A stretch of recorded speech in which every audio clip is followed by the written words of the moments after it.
मूलं गुरुफलं मंत्रमूलं गुरुवाक्ये मोक्षमूलं गुरुकृपाम्। जय जय सद्गुरु महामेव भक्तजनासी आधारो सुखी तारिशी भवसागुरु तुझ्या कृपेने जाणी जय नमन माझे गुरुराया दत्तात्रय महाराज की जय। दिगंबराय नमो नमः। ओम नमो सद्गुरु सदैराना। ओम नमो सद्गुरु दुर्बाळ पालना। ओम नमो सद्गुरु पूर्ण निधाना सकळ गुण संपन्न। जयांचे केलिया स्मरण होय सकळ विद्येचे अधिकरण। ते जीवन श्री चरण श्री गुरूंचे ते नमस्कार आता। मदरदेवी सद्गुरु जेने ताईला संसार पुरू म्हणून विशेष हत्या करो विवेकावरी। नमो विषद्गोर विगदा विद्यारविंद प्रबोधा पराप्रमेय प्रमदा विलासिया। नमो संसार कम सूर्या अपरिमित परमवीर्या। जय तरुण तरतुर्या लाललीला। नमो जगदखिल पालना मंगलमणि निधाना सज्जन वनचंदना राधेलिंगा। नमो चित्त चकोर चंद्रा आत्मानुभव नरेंद्रा श्रुति सार समुद्रा मन्मथ मन्मथा। नमो सुभाव भजन भाजना भवेव कुंभ भंजना। विश्वोद्भव गुणा श्री गुरुराया। श्री संताचे माथा चरणावरी साष्टांग करी दंडवत। विश्रांती पावलो सांभाळा उतरे वाढले अंतरी प्रेम सुख। आता नमो संता साधू सज्जनाशी जेने केल्या राशी उपकाराच्या। अनंत कृपा सिंधू अकरण करुणा वरुणालय भक्तवांच्या कल्पतरू। योगी यांची माऊली भक्तांचे पाठीराखा भगवान जगत प्रतिपालक दत्तप्रभू। जगत जेनी आमसया माता संत समर्थ आनंद संप्रदायाचे महामेरू ज्ञान भक्ती वैराग्याचं त्रिवेणी संगम असणारे संत समर्थ बाळगीर स्वामी महाराज परमपूज्य रामेश्वर महाराज मोक्षपदवासी वैराग्य महामेरू वेदांत तत्वज्ञानाची प्रकांड अभ्यासक ज्यांची काल 47वी पुण्यतिथी होती अशी श्री 108 स्वामी डॉक्टर प्रसादबन महाराज या महान विभूतींच्या चरणावर विनयपूर्वक नतमस्तक होऊन त्या ठिकाणी सेवेला सुरुवात करू आपण। तत्प्रसंगी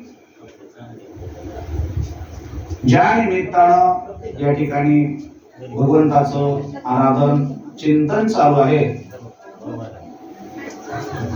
या ठिकाणी दत्तभक्त कैवल्यवासी दत्तराम पाटील यांच्या पुण्यस्मरणाच्या निमित्तानं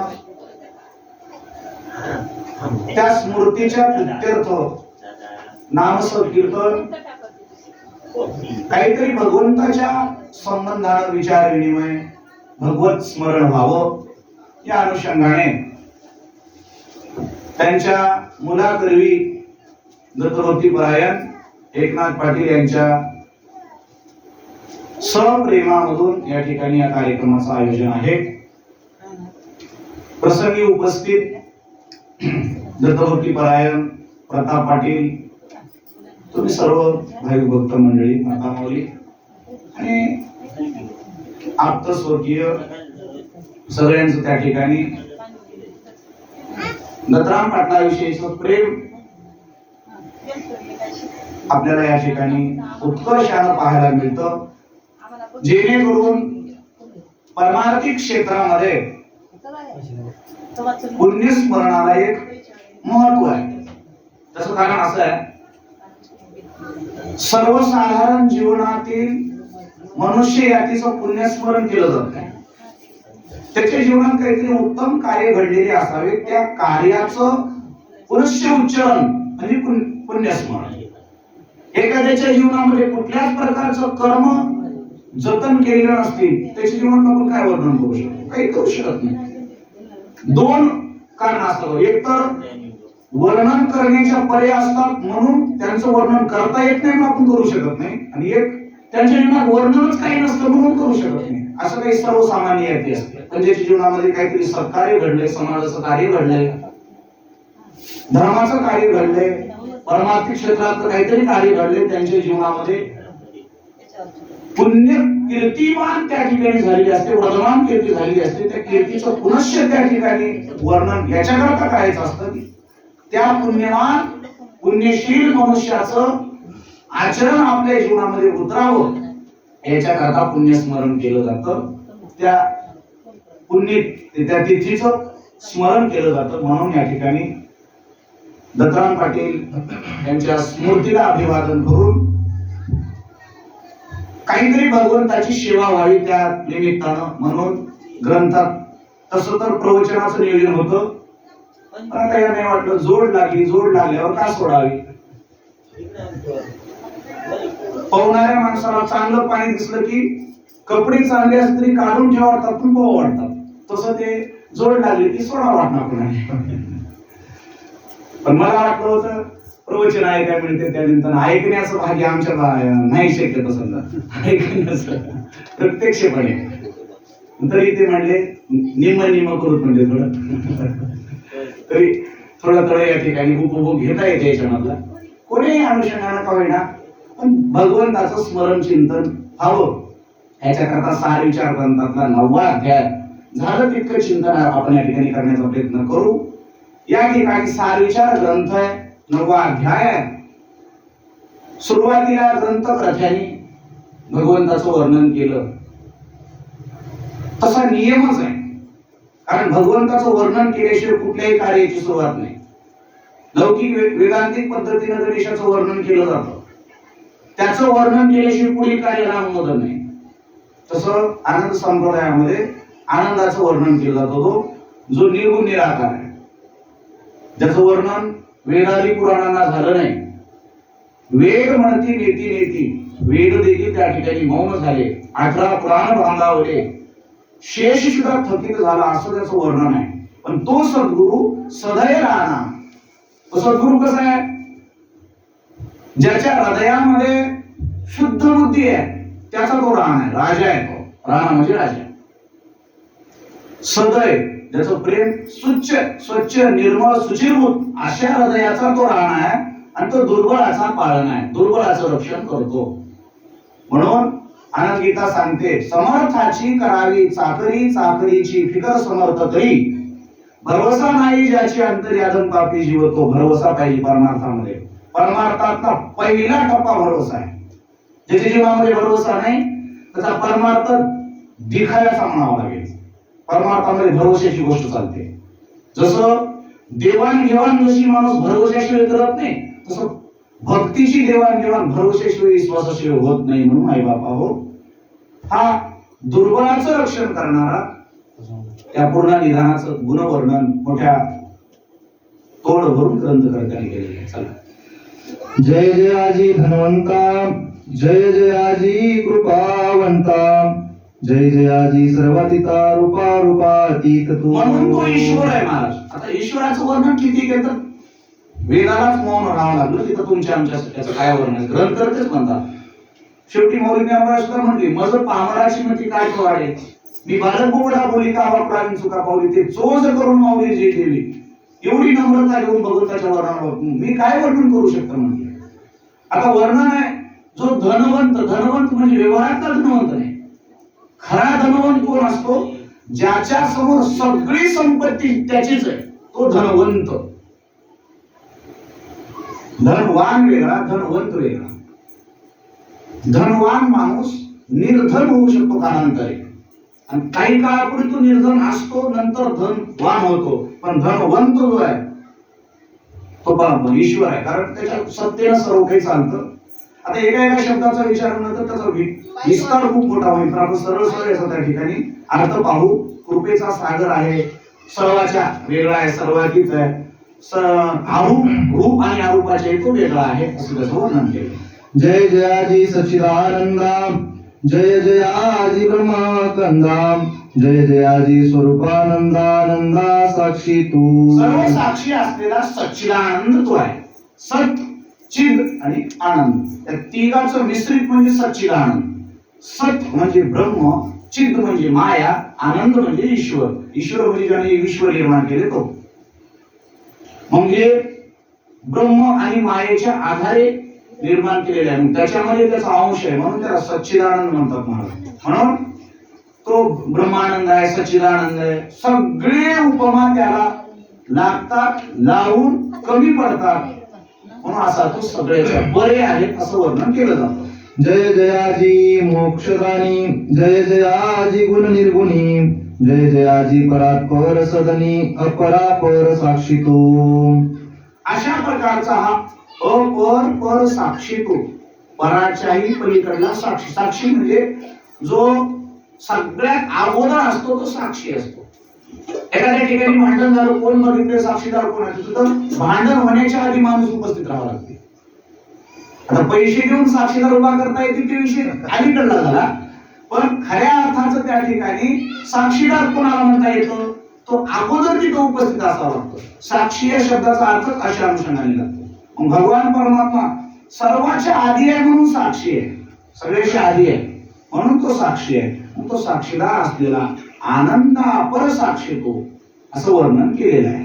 काय वर्ण तुझे महिमान, दीनबंधू दयाळू पूर्ण, भवभयाचे करुणी मोचन, कैवल्य दान देसी तू. एवढं बोलून ग्रंथकर्ते म्हणतात काय वर्णन करू तुझं सांग, वर्णन नाही होणार माझ्याच्याने. आणि तू कसा आहेस त्या ठिकाणी विशेष भगवंताचे आपल्याकरता कामाला लागणाऱ्या गोष्टी म्हणजे दीनदयाळू आहे तो. एखाद्या नास्तिकाला जर देवाचं जर देवत्व पटवून द्यायचं असेल तर भगवान परमात्मा दीनदयाळू आहे. तो दिनाचं रक्षण करतो. भक्ताचा पाठीराखा आहे त्या गोष्टी चांगल्या प्रकारे पटवून देता येतात. तो कोणाकोणाचा उद्धार केला, कोणाकोणाचं रक्षण केलं हे या दृष्टिकोनातून. म्हणून तो दीनदयाळू आहे, परिपूर्ण दीनदयाळू आहे. दिनाचं रक्षण करणार आहे आणि भवभयाचं मोचन करणार, भव संसाराचं दुःखाचं निरसन करणारा तो आहे असा तो सद्गुरु. तो सद्गुरु म्हणजेच आनंद, तो आनंद म्हणजे साक्षी, सर्व साक्षी परमात्मा तोच निर्गुण निराकार असं अनेक परीने वर्णन केलेलं आहे. तुझ सारिका उदार, कोणी नाही दातार, मीही नदीन मळीन पामर, सद्गुरु वाचुनी अनेक नेने. मला दुसरं काही कळत नाही, मी पामर आहे. पामर आहे, मला त्यातलं काही कळत नाही, मी अज्ञान आहे. तू सर्व साक्षीमान आहेस, तुझं वर्णन माझ्याच्याने होत नाही. फक्त तू कृपा करून माझ्यावर त्या ठिकाणी माझा उद्धार कर अशा प्रकारची विनवणी आहे. जे सद्गुरुशी सन्मुख झाले, ते धरुनी माया बळे घातले, शेवटी सद्गुरूने सोडविले माया बेडी पासून या. सद्गुरूंचं वर्णन सगळ्यांनी फार मोठ्या अंतःकरणपूर्वक केलेलं आहे महाराज. आता ओवी जी आहे महाराज, प्रमाण ओवी आहे. ओवी काय सांगितले, सद्गुरूशी जे विन्मुख झाले, सद्गुरूला जे सोडून अनेक आता तिथून जे जे काही त्या ठिकाणी साधना करतील, सद्गुरू एका ठिकाणी बापूजी पाटील बोललेच, सद्गुरू विन जे जे कर्म धर्म अधर्मदान बाळगुरु म्हणे. सद्गुरू शिवाय तुम्ही काहीही करा ते अधर्म मानल्या जाईल, ते धर्मामध्ये गणल्या जाणार नाही. सद्गुरू शिवाय केलेलं कर्म कुठलंही कर्म असू द्या, अगदी भगवंताच्या प्राप्तीचंच का असना, सद्गुरू शिवाय जर केलेलं असेल तर. म्हणून सद्गुरूशी जे विन्मुख झाले आणि ते माया बळे, मायेच्या या छायेमध्ये ते एकरूप होऊन गेले. माया काय करते महाराज, त्याला परिपूर्ण काळ करून टाकून देते. काळ करणं म्हणजे काय करणं, त्याला अज्ञान दशेत नेऊन घालणं, त्याचं ब्रह्म पण त्या ठिकाणी हरवते माया. मायेचं पहिलं काम हे आहे, मूळ स्वरूप हरवते. मूळ स्वरूपाचं त्या ठिकाणी हरण करून त्याला चतुर्विध कर्माचा त्या ठिकाणी डाग लावून याला काळ केले जीवाला मायेनं. पण ह्या काळे केलेल्या जीवाला पुनश्च जैसा होता तैसा केला याची परोपकार. काय होता जीव, काळा मायेनं केलं, हा मूळ शुभ्राकार होता. पुन्हा त्याला सद्गुरूने शुभ्राकार केलं, माया बेडी पासून त्याला सोडवलं. ही सद्गुरूंची कृपा आहे म्हणून बोलतात. ऐशी माझे अपराध मोजिता, पिंडल मानन पुरे लिहिता, सद्गुरु दाता उधार असता, शिष्य चातका काय चिंता. शिष्य चातका काय चिंता. चातक रूपी शिष्याला काय चिंता, कारण सद्गुरु जर मेघासारखा वर्षाव करणारा जर असेल, कल्पतरू तळवटी जो कोणी बैसला, काय वानो त्याला सांगा तुझे. कल्पतरूच्या झाडाखाली बसलेल्या काही कमी असेल काय? कशाचीच कमी नसणार, कारण वृक्षच कल्पतरू आहे. तसं सद्गुरु गुरुकृपा होय जाशी, काळदंडिनाथ याशी, अंती जाय मोक्षपदाशी, गुरुशे स्मरण केल्या. काळदंडिनाथ याशीचा अर्थ त्याला मरण येत नाही असं नाही. मरणाचा विषय आणि काळाचा दंड विषय हा विभिन्न प्रकार आहे. काळ दंड करतो कोणाला?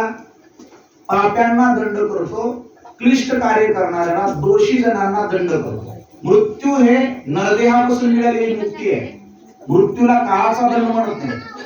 काळाचा दंड म्हणजे ज्यावेळेस प्राण घेऊन जाऊन अनेक प्रकारच्या यातना अष्टविशंती नरकामध्ये दिल्या जातात, हा दंड होत नाही सद्गुरूच्या भक्ताला. सद्गुरूच्या भक्ताला दंड करणं पुढच्या गोष्टी ते घाबरतातच. कारण आनंद पाठामध्ये बापूजी पाटील म्हणाले, गुरु भक्ताचा पार न करे ब्रह्मादिका. ब्रह्मादिकालाच कळत नाही, कळी काळाचा काही अलीकडचा विषय हा. कळी काळ पाया पडे, कळी काळाचं तिथं काही चालत नाही.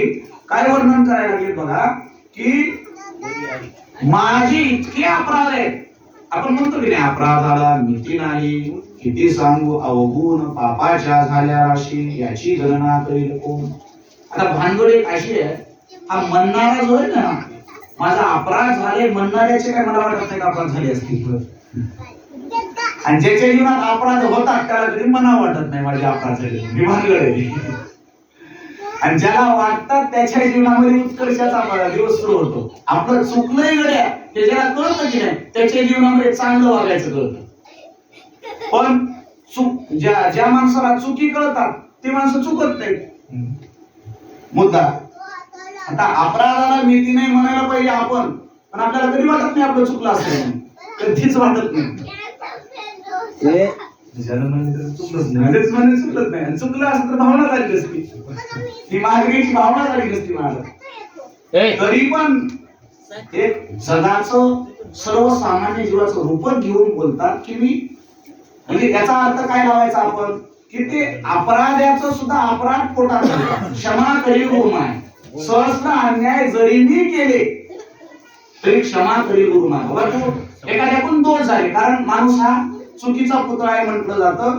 चुकी होत असतात, चुकी झाल्या, आता माझ्याकडून चूक झाली, आता माझ्याच्या काही चांगलं वागणं होईल, मी आता असंच वागतो म्हणून मिळालेला वेळ वाया घालू नये याच्याकरता परमार्थामध्ये फार सोपा उपाय सांगितला. बाबा तुझ्याकडे झाले ना चूक, आता तरी पुढे ह्याचे उपदेश. आतापर्यंत झालं, इथून पुढं तुला चांगलं वागता येते. आणि माणसाने चांगलं वागायची सुरुवात कधी करायची? माणसं म्हणतात महाराज आता मला आजपासून फार चांगलं वागायचं आहे. त्यामध्ये सगळेच प्रकार आले, उघड काय सांगत असतो, सगळेच प्रकार आले. मग कधी सुरू करायचं ते? नाही उद्या नाही, ज्या टाइमला करायचं त्या टाइम पासून सुरू करायचं. कारण उद्या पण वाचायची काय भरोसा आहे? काही भरोसा नाही. शास्त्र सांगतं दोन गोष्टीला माणूस एका क्षणाचाही विलंब करू नये. एक देवाचं नामस्मरण करायला आणि दुसरं धर्म करायला.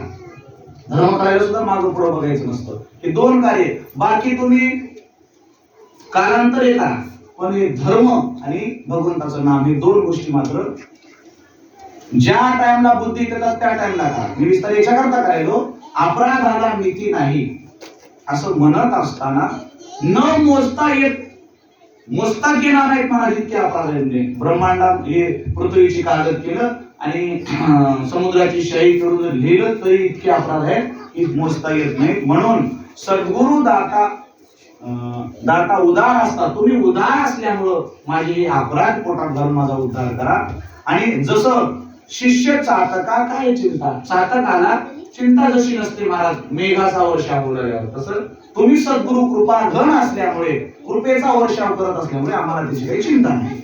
जैसे बालक ज्ञान माता पिता शिकवती जाण, अपराध दया क्षमा करो न वाटेस लाविते. अज्ञान बाळकाला जशी आई त्याच्या चुका क्षमा करते आणि त्याला पुन्हा मार्गाला लावते. व्यवहारामध्ये बघा तुम्ही, जाणत्या माणसाच्या चुका सहन केल्या जात नाहीत.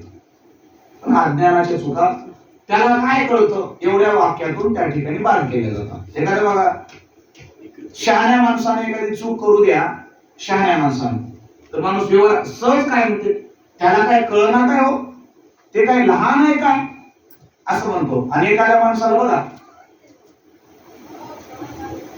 लहान आहे, पोरगा आहे, काहीतरी चूक केलं तरी सहज माणूस काय म्हणतो, जाऊ दे त्याला काय कळतंय, ह्या गोष्टी. तसं आम्ही अज्ञान म्हणून आम्हाला त्या ठिकाणी पाठीशी घाला, झापून ठेवायचं काही नाही. शेतकऱ्याच्या घरी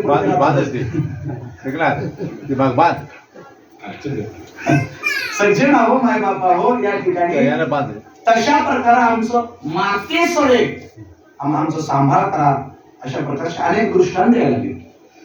जैसे पक्षिणी इंदिरानोरानी परिचिंता तया विहंगमा लागुनी सावली करी पाखे करुणी ग्रास घाले मोका माझे. अनेक परिचय आईचे दृष्टांत द्यावे. जसे काही पक्षी जंगलात जाते, आपल्या लेकराला चारा आणून त्याच्या तोंडात घालते, ऊन पडलं तर आपलं पंख बसवून त्या पंखाखाली घेते मला त्या पाखरांना. तशी आई देखील बघा स्वतःच्या डोक्यावरचा पदर काढून आपल्या मुलाच्या डोक्यावर टाकते का, आपल्या मुलाला त्या ठिकाणी ऊन लागू नये. तसं सद्गुरू काय करतात की हा जीव या अज्ञान दशेमध्ये राहून नरकाला जाऊ नये म्हणून बुडते हे जन न देखवे डोळा येतो कळवळा म्हणून या संतांचे प्रमाण आहे.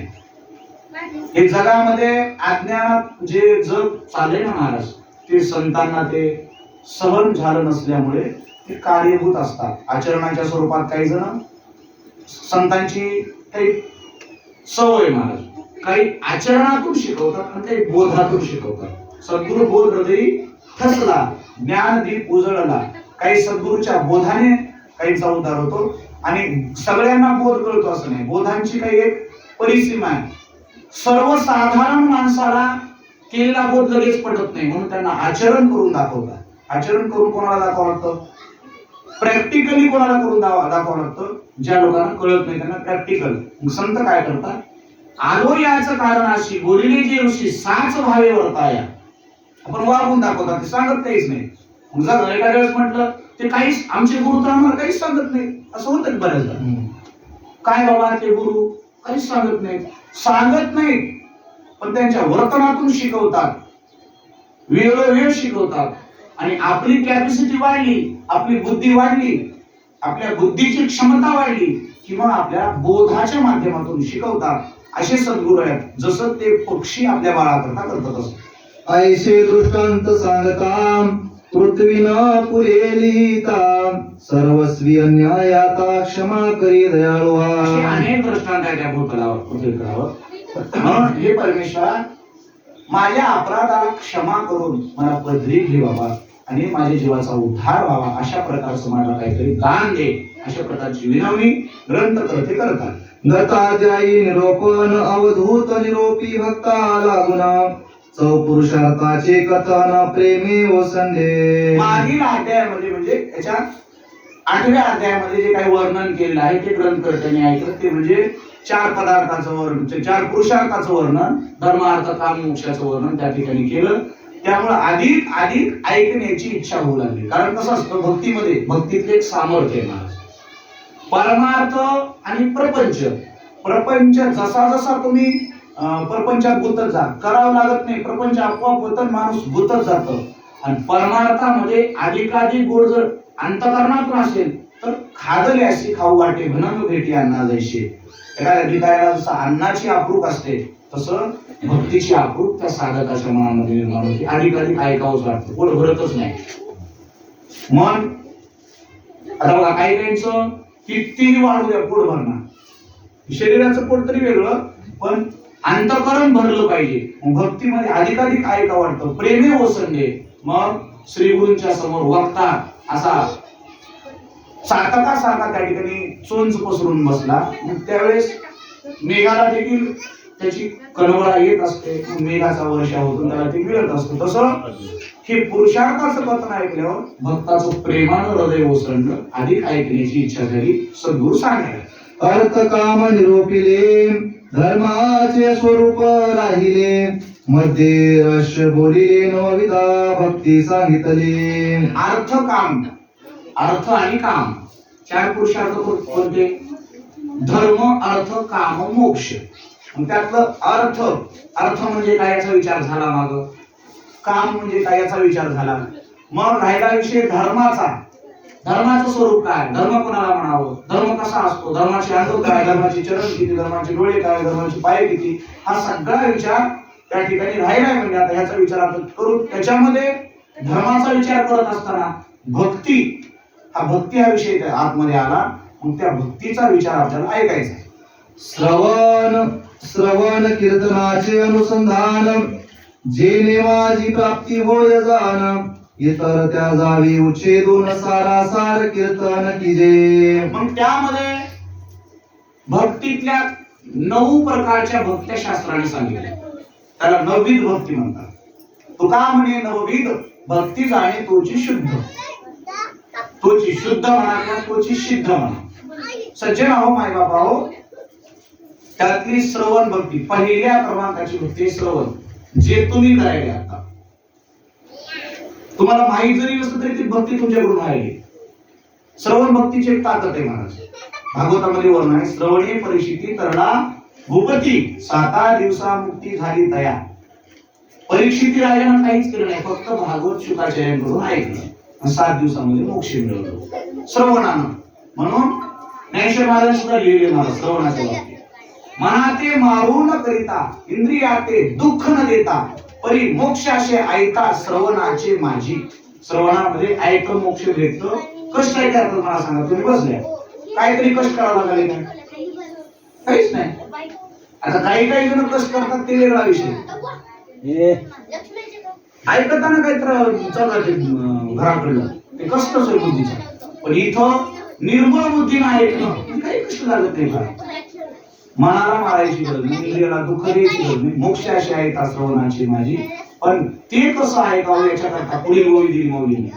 परी ते मनाच्या कानी ऐकावे. कोणा कानाला ऐकावं?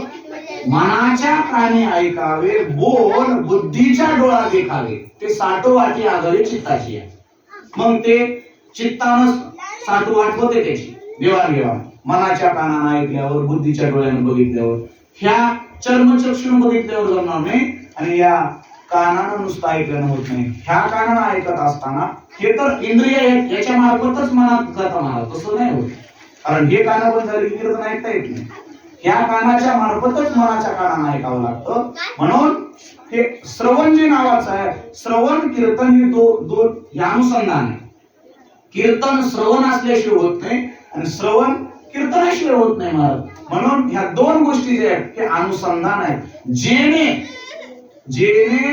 माझी प्राप्ती होय. भगवान सांगायला लागले की ज्याच्यामुळं माझी प्राप्ती होते, मी त्याला प्रसन्न होतो. कोणाला?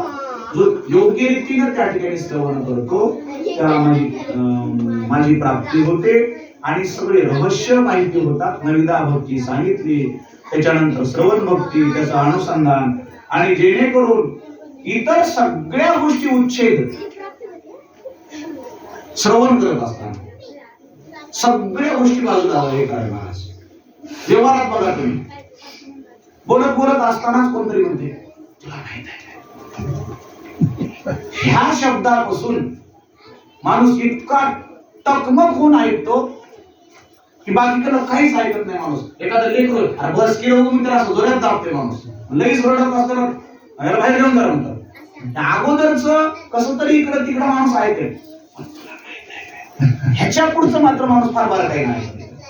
म्हणून ज्ञानेश्वर महाराज सुद्धा म्हणते अर्जुना, भगवान कृष्ण सांगतात आम्ही अर्जुना भो एव महाबाहो. आता मी जे सांगणार आहे की आतापर्यंत ऐकलास ते सोडून दे असं नाही, आतापर्यंत म्हणताच होतं, पण आता जे सांगणार आहोत तरी एकले अवधान दिजे तरी सर्व सुखासी पात्र होईल. हे प्रतिज्ञोत्तर माझे उघड आहे का? ज्ञानेश्वर महाराजांची 9व्या अध्यायाची पहिली ओळी आहे. आता जे सांगणार आहे हे मात्र फार महत्वाचं आहे. आता याच्या पुढचं तर या ठिकाणी इतर सगळ्या गोष्टीचं उच्छेदन करून आता जे ऐकायचं आहे ते ऐकणं म्हणजे हिताच्या संबंधाने आहे. हिताच्या पैशाचा विषय निघाला की माणूस ऍक्टिव्हपणे ऐकतो. ही महाराज म्हणूया दुसरं कोणी बोलत असतं अरे मला कसं बोलायचं म्हणून विम्याचा मुद्दा घेऊ द्या, आता या लाडक्या बहिणीचा घेऊ द्या. म्हणत काही दिवस लाडक्या दिवस आहेत आता लाडको म्हणायची. ते लाडक्या बहिणीनंतर ते एक भावाने विनंती केली की लाडका भाऊ बी वर घ्या.